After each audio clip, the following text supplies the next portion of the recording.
Hello everyone. How to insulate and plasterboard ceiling. Tools you're going to need is a tape measure for obviously measuring out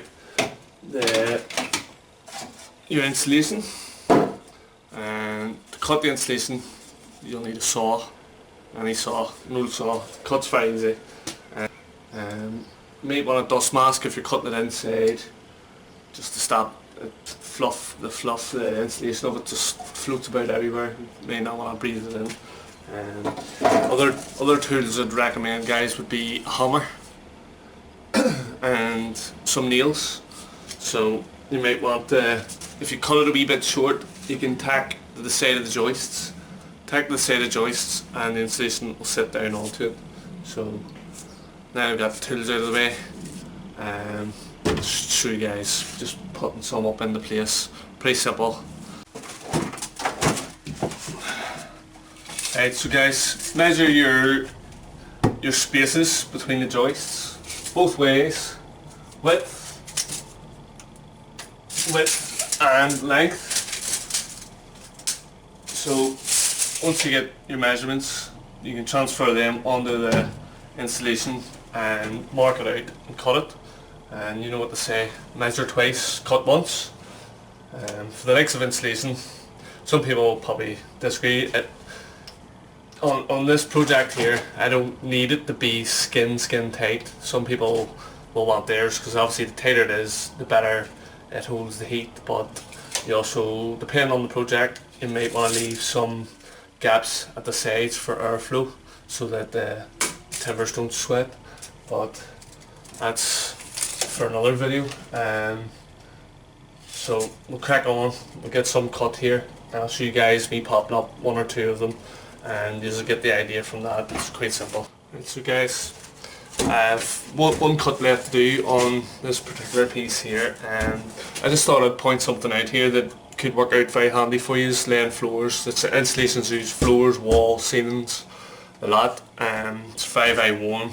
You put your hand on it, you can feel it heating up there. So just wanted to show you guys these marks that's actually on the plasterboard, if it'll show up. There is some, let's see if I can get this. I think there's an X there. You might not be able to see it with the light. Yeah, that mark, guys, there is marks on it, so they're all square both ways. There's marks. If your measurement happens to come onto one of them, you could maybe just mark it either end, and then you can just cut from there right along the mark. And just sort of point this out. May work out a bit handier for bigger projects, but that's the way it goes. So now I have mine marked. Just run the saw down it, guys.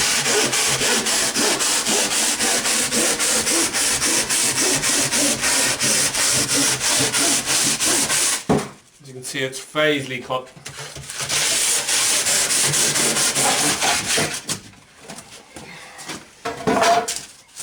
Two seconds. Cuts.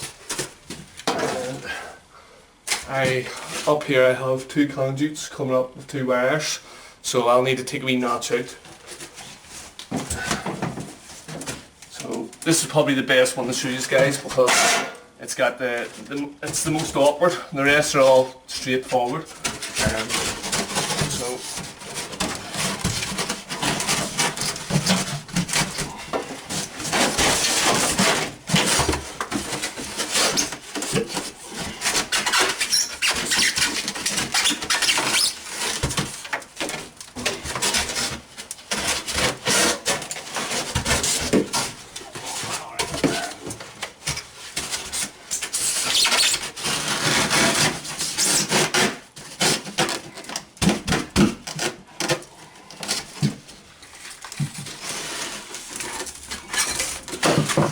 Once you have it in place, the likes of, if you need to take wee notches out, anything could mark it. A nail, a knife, top of your saw.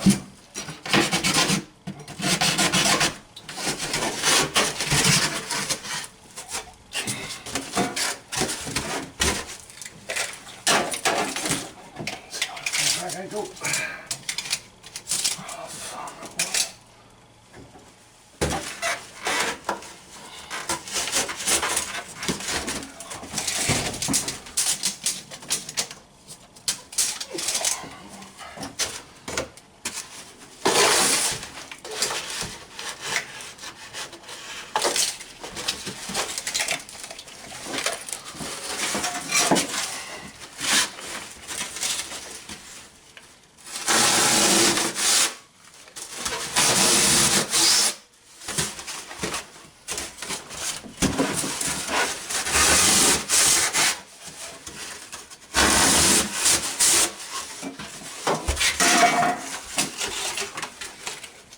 Guys, when you're doing that, just once, if you actually do break the foil surface here, it will actually sort of slightly structurally weaken it. Do that on both sides when you cut your notches out. It should easily just pop away. So, pretty simple, guys, but if you don't know, you don't know.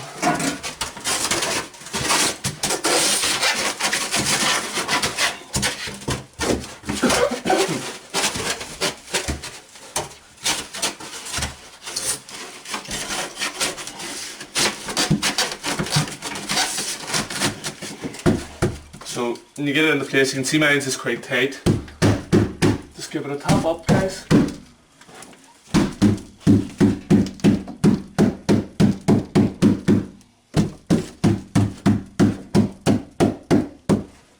And that's one piece done. So on to the next. Guys, quick way of marking your width on things, or you know, is, so say you're cutting it at 16, numbers back to front there, like, but say you are. Hold your finger and thumb. Hold your finger and thumb at the tape. Tight, pinch it. Put it. This will work the same on plasterboard. Put it tight to the top, and use the wee gripper end of the tape to give yourself a mark. And you can run it along, scoring the insulation, and then you can cut that margin there. Just show you how quickly that is. I haven't made no marks on this piece of board. So let's see.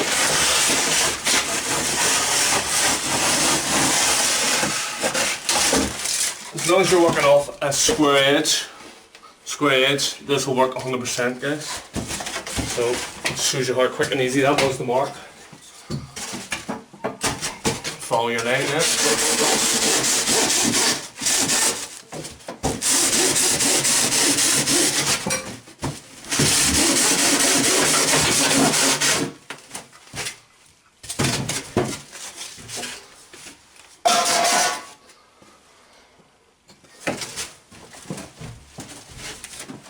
Right, guys, you can obviously see this light here. It's just temporary light, and all the wires hanging down.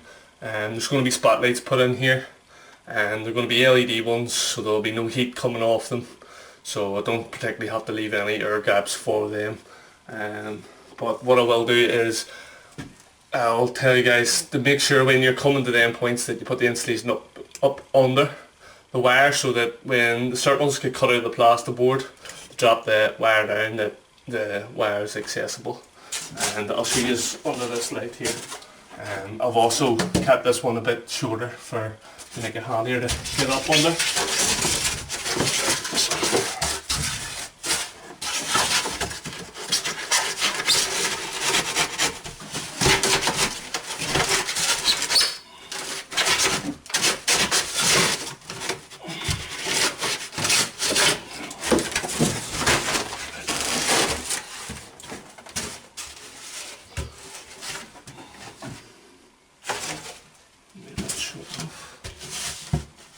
I'll actually make it a bit shorter. So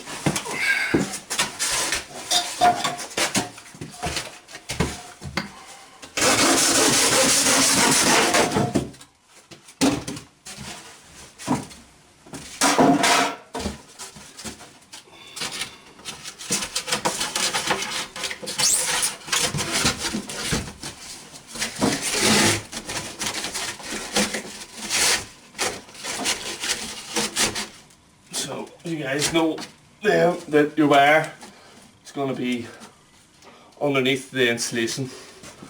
So the insulation will be going this way and the wire will be sitting here, so when the plasterboard's cut, the wire can drop down.